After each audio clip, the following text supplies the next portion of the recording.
Max Verstappen and Red Bull refused to speak to Sky Sports F1 at the Mexican Grand Prix. Max Verstappen has ended his boycott of Sky Sports F1 after admitting the pair drew a line under their dispute ahead of the Brazilian Grand Prix. Sky Sports F1 commentator David Croft asked Max Verstappen a question in this afternoon's press conference. However, there was confusion as to whether the boycott was still in place, as the conference is usually open to all media. Verstappen and Sergio Perez were both in the press conference so could not opt to blank the broadcaster in the TV pen. But the Dutchman clarified that the boycott had come to an end since the last race weekend. He said, "Yeah, we drew a line under it. So we just keep on going." A public apology from Sky Sports F1 is not expected during this weekend's coverage. Verstappen is tipped to meet with representatives from the broadcaster this weekend to discuss the reasons behind his boycott.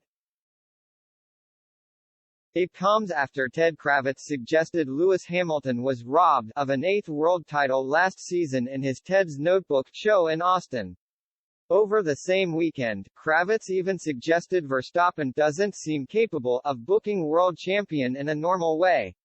Red Bull boss Christian Horner confirmed Verstappen was very upset with the comments when asked about the boycott. Horner added there had been a couple of issues over the course of the season they had already addressed with the channel.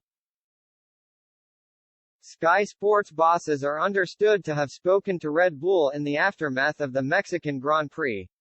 Directors from the channel even visited Red Bull's factory in Milton Keynes earlier this week to continue negotiations. Verstappen was questioned about his boycott in Mexico, where the reigning champion suggested Sky Sports were being disrespectful. In an apparent dig at Kravitz, Verstappen pointed the finger at one particular person. He explained, "It had nothing to do with this weekend. But this year, it's been a constant. Kind of like digging, being disrespectful, especially one particular person.